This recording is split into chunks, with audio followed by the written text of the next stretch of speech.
Hello students, welcome back to my channel JSSC CGL TGT PGT all Jharkhand government exam के लिए। आज मैं आप लोग के लिए लेकर आई हूँ झारखंड का ऐतिहासिक परिचय। ठीक है, वीडियो शुरू करने से पहले अगर आप चैनल पर नए हैं तो प्लीज़ चैनल सब्सक्राइब कीजिएगा, वीडियो पसंद आए तो लाइक कीजिएगा और वीडियो को अधिक से अधिक शेयर कीजिएगा। ठीक है, चलिए आज की क्लास शुरू करते हैं। सबसे पहले हम लोग देख लेते हैं झारखंड का ऐतिहासिक परिचय। झाड़ियों एवं वनों की बहुलता के कारण झारखंड का नाम झारखंड पड़ा। ठीक है, झाड़ियों एवं वनों की बहुलता के कारण इस राज्य का नाम जो है वो झारखंड पड़ा। ठीक है, झारखंड का शाब्दिक अर्थ है वन प्रदेश।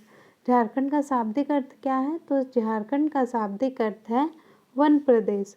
विभिन्न कालों में झारखंड प्रदेश को विभिन्न नामों से जाना जाता था। ठीक है, विभिन्न कालों में झारखंड को विभिन्न नामों से जाना जाता था। आइए देख लेते हैं कौन कौन नामों से झारखंड को जाना जाता था। तो सबसे पहले यहाँ पे ऐत्रेयी ब्राह्मण। ठीक है, यहाँ देखिए काल दिया हुआ है, यहाँ पे नामकरण, फिर यहाँ काल, फिर यहाँ नामकरण। ठीक है, तो ऐत्रेयी ब्राह्मण में झारखंड को क्या कहा जाता था? तो ऐत्रेयी ब्राह्मण में झारखंड को पुंड्र या पुंड कहा जाता था। ठीक है, क्या कहा जाता था? पुंड्र या पुंड कहा जाता था। ठीक है, अथर्ववेद में देख लेते हैं। अथर्ववेद में क्या कहा जाता था? तो अथर्ववेद में व्रात्य प्रदेश कहा जाता था। अथर्ववेद में व्रात्य प्रदेश कहा जाता था। ठीक है, अब हम लोग देख लेते हैं समुद्रगुप्त का प्रयाग प्रशस्ति में झारखंड को क्या कहा जाता था? तो समुद्रगुप्त का जो प्रयाग प्रशस्ति था उसमें झारखंड को मुरुंड कहा जाता था। ठीक है, क्या कहा जाता था? मुरुंड। नेक्स्ट, भागवत पुराण। भागवत पुराण में झारखंड को क्या कहा जाता था? तो कीकट प्रदेश कहा जाता था। भागवत पुराण में झारखंड को कीकट प्रदेश के नाम से जाना जाता था। ठीक है, अब देख लेते हैं हम लोग यहाँ महाभारत दिग्विजय पर्व में। ठीक है, महाभारत के दिग्विजय पर्व में झारखंड को क्या कहते थे? तो पुंडरिक कहते थे, पशुभूमि, कर्कखंड और अर्कखंड। ठीक है, कौन कौन सा? तो पुंडरिक, पशुभूमि, कर्कखंड या अर्कखंड। ठीक है, ये सब कहते थे महाभारत के दिग्विजय पर्व में। नेक्स्ट, 13वीं सदी का ताम्रपत्र। ठीक है, 13वीं सदी का ताम्रपत्र और तारीख फिरोज शाही या तारीख बंगला और सियार उल मुख्तरीन में क्या कहा जाता था झारखंड को? तो इन चारों में झारखंड को झारखंडी कहा जाता था। ठीक है, ये हो गया पहला, दूसरा, ये तीसरा। ठीक है, इन तीनों में झारखंड को झारखंड प्रदेश के नाम से ही जाना जाता था।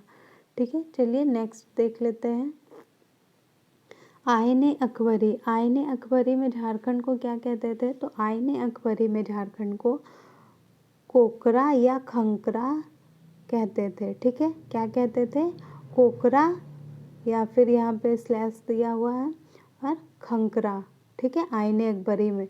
ठीक है, अब देख लेते हैं हम लोग टॉलमी। ठीक है, टॉलमी द्वारा क्या कहा गया झारखंड को? तो टॉलमी ने झारखंड को मुंडल कहा है। ठीक है, झारखंड को क्या कहा है? टॉलमी ने मुंडल। ठीक है, अब हम लोग देख लेते हैं यहाँ हेनसांग। हेनसांग ने क्या कहा है झारखंड को? तो किलो ना सूखा लाना। ठीक है, क्या कहा था? हेनसांग द्वारा क्या कहा गया है झारखंड को? किलो ना सूखा लाना।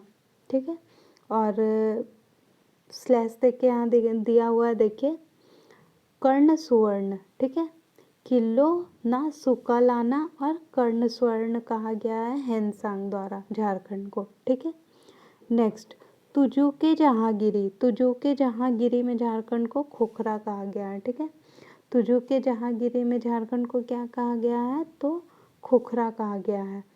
नेक्स्ट देख लेते हैं हम लोग ऋग्वेद। ऋग्वेद में झारखंड को क्या कहा गया है? तो ऋग्वेद में झारखंड को कीकट प्रदेश कहा गया है। ऋग्वेद में झारखंड को कीकट प्रदेश कहा गया है। ठीक है, देखिए वायु पुराण में क्या कहा गया है? तो वायु पुराण में मुरंड कहा गया है। वायु पुराण में झारखंड को मुरंड कहा गया है। ठीक है, और यहाँ देखिए कि समुद्रगुप्त का प्रयाग प्रशस्ति में झारखंड को क्या कहा गया है, तो मुरुंड है। ठीक है, मुरुंड है समुद्रगुप्त का प्रयाग प्रशस्ति में। और वायु पुराण में क्या है, तो वायु पुराण में मुरंड है। ठीक है, अब हम लोग देख लेते हैं नेक्स्ट विष्णु पुराण। ठीक है, विष्णु पुराण में झारखंड को क्या कहा गया है, तो विष्णु पुराण में झारखंड को मुंड कहा गया है। ठीक है, विष्णु पुराण में झारखंड को मुंड के नाम से जाना जाता था। ठीक है, चलिए अब नेक्स्ट देखते हैं हम लोग पूर्व मध्यकालीन संस्कृत साहित्य। ठीक है, पूर्व मध्यकालीन संस्कृत साहित्य में झारखंड को क्या कहा गया है, तो कलिंद प्रदेश कहा गया है। पूर्व मध्यकालीन संस्कृत साहित्य में झारखंड को कलिंद कहा गया है। ठीक है, अकबर के दोहे और पद्मावत जायसी द्वारा रचित, ठीक है, मलिक मोहम्मद जायसी द्वारा रचित जो पद्मावत है, ठीक है, उसमें और अकबर के दोहे में झारखंड को झारखंडी कहा गया है। ठीक है, झारखंड को क्या कहा गया है, झारखंडी कहा गया है। ठीक है, और क्या क्या में झारखंड को झारखंड का नाम से जाना जाता है, तो अकबरनामा में भी झारखंड को झारखंड कहा गया है। और नरसिंह देवदित्य के ताम्रपत्र में भी झारखंड को झारखंड ही नाम से जाना गया है। ठीक है, नेक्स्ट देखते हैं हम लोग कौटिल्य का अर्थशास्त्र। कौटिल्य का अर्थशास्त्र में झारखंड को कुक्कुट या कुक्कुट देश कहा गया है। ठीक है, कौटिल्य का जो अर्थशास्त्र है पुस्तक जो राजनीति पे लिखा गया है, उसमें क्या कहा गया है, झारखंड को कुक्कुट या कुक्कुट देश। ठीक है, फाहियान द्वारा क्या कहा गया है, फाहियान द्वारा झारखंड को कुक्कुट लाड कहा गया है। ठीक है, फाहियान द्वारा झारखंड को क्या कहा गया है, कुक्कुट लाड कहा गया है। ठीक है, नेक्स्ट मुगल काल में झारखंड को खुखरा, कुकरा या कोकरा कहा गया है। ठीक है, क्या क्या कहा गया है, खुखरा, कुकरा या खोखरा, कोकरा। ठीक है, अब हम लोग नेक्स्ट देख लेते हैं यहाँ ईस्ट इंडिया कंपनी के शासन में छोटा नागपुर कहा गया है झारखंड को। ठीक है, ईस्ट इंडिया कंपनी के शासन काल में झारखंड को छोटा नागपुर कहा गया है। ठीक है, अब चलिए नेक्स्ट देख लेते हैं यहाँ हम लोग झारखंड प्रदेश का सर्वप्रथम साहित्यिक उल्लेख ऐत्रेयी ब्राह्मण में मिलता है। ठीक है, झारखंड प्रदेश का जो सर्वप्रथम साहित्यिक उल्लेख जो मिलता है वो ऐत्रेयी ब्राह्मण में मिलता है। ठीक है, नेक्स्ट झारखंड शब्द का प्रथम पुरातात्विक प्रमाण 13वीं सदी के ताम्रपत्र में मिलता है। ठीक है, झारखंड शब्द का जो प्रथम पुरातात्विक प्रमाण जो मिलता है वो 13वीं सदी के ताम्रपत्र में मिलता है। ठीक है, और सर्वप्रथम साहित्यिक उल्लेख किस में मिलता है, तो ऐत्रेयी ब्राह्मण में मिलता है। नेक्स्ट प्राचीन काल में गुप्त शासकों एवं गौड़ शासक शशांक ने झारखंड क्षेत्र में सर्वाधिक समय तक शासन किया। ठीक है, यहाँ पे बोल रहा है कि प्राचीन काल में गुप्त शासकों ने एवं गौड़ शासक शशांक ने झारखंड क्षेत्र में सर्वाधिक समय तक शासन किया। ठीक है, प्राचीन काल में। नेक्स्ट है मध्यकाल में झारखंड में क्षेत्रीय राजवंशों का शासन था। ठीक है, मध्यकाल में झारखंड में क्षेत्रीय राजवंशों का शासन स्थापित था। ठीक है, नेक्स्ट हेनसांग ने राजमहल क्षेत्र के लिए कीचिंकायलो, ठीक है, कीचिंकायलो तथा इसके पहाड़ी क्षेत्रों के लिए दामिने को शब्द का प्रयोग किया है। ठीक है, अर्थ पहाड़ी क्षेत्र। यहाँ बोला जा रहा है कि हेनसांग जो है वो उन्होंने राजमहल क्षेत्र के लिए कीचिंकायलो, ठीक है, सीयूकी नामक पुस्तक में हेनसांग का जो पुस्तक है सीयूकी, उसमें चर्चा किया है राजमहल क्षेत्र के लिए कीचिंकायलो शब्द का प्रयोग किया है। ठीक है, और इसके पहाड़ी क्षेत्र के लिए दामिने को शब्द का प्रयोग किया है। ठीक है, दामिने को का अर्थ है पहाड़ी क्षेत्र है। ठीक है, अब चलिए नेक्स्ट पे चलते हैं। कैप्टन टैनर के सर्वेक्षण के आधार पर 1832 में दामिने को की स्थापना हुई थी। ठीक है, कैप्टन टैनर के अनुसार मतलब कैप्टन टैनर जो है उनके सर्वेक्षण के आधार पर 1832 में दामिनी को की स्थापना हुई थी। किसकी स्थापना हुई थी? तो दामिनी को की स्थापना हुई थी। इसके सीमांकन का कार्य 1824 में प्रारंभ हुआ है। ठीक है, इसके सीमांकन का कार्य कब प्रारंभ हुआ है? तो 1824 में इसके सीमांकन का कार्य प्रारंभ हुआ था। ठीक है, लेकिन 1832 में दामिनी की स्थापना की गई थी। ठीक है, अब चलिए नेक्स्ट देख लेते हैं हम लोग। प्राचीन काल में संथाल परगना क्षेत्र को नरीखंड तथा बाद में कांकजोल व जंगल तरी नाम से संबोधित किया गया है। ठीक है, प्राचीन काल में जो है वो संथाल परगना क्षेत्र को नरीखंड कहा जाता था। ठीक है, प्राचीन काल में संथाल परगना क्षेत्र को नरीखंड और बाद में कांकजोल और जंगल तरी नाम से संबोधित किया जाता था। ठीक है, नेक्स्ट, मध्यकाल में रांची को कोकरा नाम से संबोधित किया जाता था। मध्यकाल में जो है वो रांची को कोकरा नाम से संबोधित किया जाता था। रांची जिला जो है झारखंड का, उसको कोकरा नाम से संबोधित किया जाता था, जिसे बाद में क्रमशः चुटिया नागपुर, ठीक है, बाद में इसे क्या कहा जाने लगा? चुटिया नागपुर। J.H. हैविट द्वारा नामकरण। ठीक है, चुटिया नागपुर जो है वो J.H. हैविट द्वारा नामकरण किया गया था। और चूटा नागपुर धीरे धीरे वो होने लगा चूटा नागपुर, और बाद में यह कहलाया छोटा नागपुर। ठीक है, छोटा नागपुर कहा जाने लगा।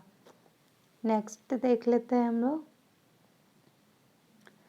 1834 में दक्षिण पश्चिम फ्रंटियर एजेंसी की स्थापना के बाद 1834 में, ठीक है, 1834 में दक्षिण पश्चिम फ्रंटियर एजेंसी की स्थापना के बाद इस एजेंसी का मुख्यालय विल्किंसनगंज या किशुनपुर के नाम से जाना जाता था, जिसे बाद में रांची के नाम से जाना गया। ठीक है, यहाँ बोल रहे हैं जो दक्षिण पश्चिम फ्रंटियर एजेंसी की स्थापना जो हुई थी 1834 में, स्थापना के बाद इसका जो मुख्यालय है वो विल्किंसनगंज या किशुनपुर के नाम से जाना जाता था। ठीक है, किसके नाम से जाना जाता था? मुख्यालय विल्किंसनगंज या किशुनपुर के नाम से जाना जाता था, जिसे बाद में रांची नाम से जाना जाने लगा। जिसे बाद में क्या नाम से जाना जाने लगा? तो रांची नाम से जाना जाने लगा। वर्तमान धनबाद को पूर्व में मानभूम के नाम से जाना जाता था। जो हम लोग का झारखंड का धनबाद जिला है उसको पहले क्या कहा जाता था? तो मानभूम के नाम से जाना जाता था धनबाद जिला को। ठीक है, और टॉलमी में खरसावा के लिए करतानिया शब्द का प्रयोग किया था। ठीक है, टॉलमी जो थे वो खरसावा जिला के लिए किसका प्रयोग किया? तो करतानिया शब्द का प्रयोग किया था। ठीक है, नेक्स्ट देख लेते हैं। मेगास्थानीज ने किचुंग क्षेत्र की जनजाति को मोदी गैब्रोगोई के नाम से संबोधित किया है। ठीक है, मेगास्थानीज जो थे उन्होंने किचुंग क्षेत्र की जनजाति को मोदो, ठीक है, मोदो गैब्रोगोई के नाम से संबोधित किया है। ठीक है, नेक्स्ट देख लेते हैं इसमें हम लोग झारखंड में आदिवासियों का प्रवेश। ठीक है, झारखंड में आदिवासियों का प्रवेश देख लेते हैं। यहाँ जनजाति है और यहाँ महत्वपूर्ण बातें हैं। असुर जनजाति, ठीक है, असुर जनजाति के बारे में देख लेते हैं। झारखंड की प्राचीनतम जनजाति, ठीक है, असुर जनजाति जो है वो झारखंड की प्राचीनतम जनजाति है और रांची, लोहरदगा और गुमला में सर्वाधिक पाई जाती है। ठीक है, और नेक्स्ट है बिरजिया, बिरहोर और खड़िया जनजाति। ठीक है, बिरजिया, बिरहोर और खड़िया जनजाति, इसकी महत्वपूर्ण बात क्या है? तो संभवतः कैमूर की पहाड़ियों से होकर छोटा नागपुर में प्रवेश किए थे लोग। जो बिरजिया, बिरहोर और खड़िया जनजाति जो है वो कैमूर की पहाड़ियों से छोटा नागपुर में प्रवेश किए थे। ठीक है, नेक्स्ट है कोरवा, इसका नहीं दिया हुआ है तो नेक्स्ट देख लेते हैं हम लोग। नेक्स्ट है इसमें उराव मुंडा उरांव और हो जनजाति। ठीक है, मुंडा उरांव और हो जनजाति के बारे में क्या दिया हुआ है, तो मुंडाओं ने नागवंशी की स्थापना में योगदान दिया था। ठीक है, मुंडा जो थे वो नागवंश की स्थापना में अपना योगदान दिए थे। ठीक है, नेक्स्ट, उरांव झारखंड में राजमहल तथा पलामू नामक 2 शाखाओं में बसे थे। ठीक है, उरांव जनजाति जो थी वो झारखंड में राजमहल और पलामू नामक 2 शाखाओं में बसी थी। ठीक है, अब हम लोग नेक्स्ट देख लेते हैं चेरो खारवार और संथाल जनजाति। ठीक है, चेरो खारवार और संथाल जनजाति का देख लेते हैं हम लोग। 1000 ईस्वी पूर्व तक चेरो खरवार और संथालों को छोड़कर झारखंड में पाई जाने वाली सभी जनजातियां छोटानागपुर क्षेत्र में बस चुकी थी। ठीक है, 1000 ईस्वी पूर्व में 1000 ईस्वी पूर्व तक, ठीक है, 1000 ईस्वी पूर्व तक जो चेरो खरवार और संथालों को छोड़कर, ठीक है, झारखंड में सभी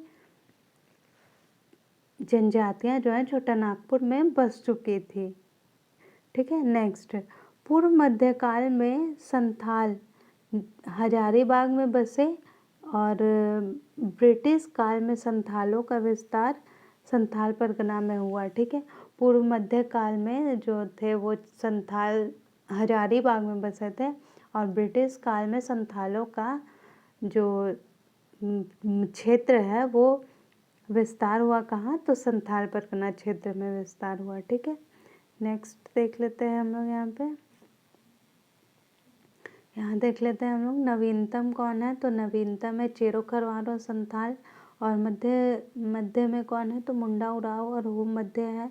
प्राचीन में कोरवा है और प्राचीनतम में कौन है, असुर बिरजिया बिरहोर और खड़िया। ठीक है, असुर बिरजिया बिरहोर और खड़िया। नेक्स्ट देख लेते हैं हम लोग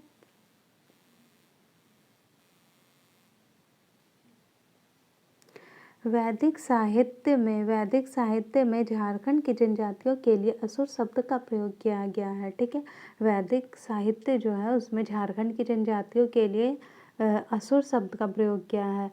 वेदों में असुरों की वीरता और कर्तव्य का उल्लेख किया गया है। वेद में क्या किया गया है, तो असुरों की कर्तव्य और वीरता का उल्लेख किया गया है वेदों में। ठीक है, नेक्स्ट, ऋग्वेद में असुरों को लिंग पूजक या शिष्णों का देव कहा गया है। ठीक है, ऋग्वेद में जो असुर है उनको क्या कहा गया है, तो लिंग पूजक या शिष्णों का देव कहा गया है। ठीक है, नेक्स्ट, इतिहासकार बुकानन ने बनारस से लेकर वीरभूम तक के पठारी क्षेत्र को झारखंड के रूप में वर्णित किया है। ठीक है, जो इतिहासकार बुकानन जो है उन्होंने बनारस से लेकर वीरभूम यानी पश्चिम बंगाल तक के पठारी क्षेत्र को झारखंड के रूप में क्या किया है, वर्णित किया है। ठीक है, झारखंड के रूप में। नेक्स्ट, महाभारत काल में झारखंड बृहदत्तवंशी सम्राट जरासंध के अधिकार क्षेत्र में था। ठीक है, क्या बोल रहे हैं यहाँ पे कि जो महाभारत के काल में झारखंड बृहदत्तवंशी सम्राट जरासंध के अधिकार क्षेत्र में था। कौन, तो झारखंड महाभारत काल में। नेक्स्ट, जनजातियों की अधिकता के कारण झारखंड को कर्कखंड भी कहा जाता है। ठीक है, जनजातियों की अधिकता होने के कारण झारखंड को क्या कहा जाता है, तो कर्कखंड भी कहा जाता है। ठीक है, नेक्स्ट, झारखंड के छोटानागपुर क्षेत्र को कर्ण सुवर्ण के नाम से संबोधित किया गया है। ठीक है, झारखंड के जो छोटानागपुर क्षेत्र जो है उनको कर्ण स्वर्ण नाम से भी संबोधित किया गया है। ठीक है, आज का वीडियो यहीं पे समाप्त करती हूँ। वीडियो अच्छा लगे तो प्लीज़ लाइक कीजिएगा, चैनल पर नए हैं तो सब्सक्राइब कीजिएगा और वीडियो को अधिक से अधिक शेयर कीजिएगा। ठीक है, थैंक यू।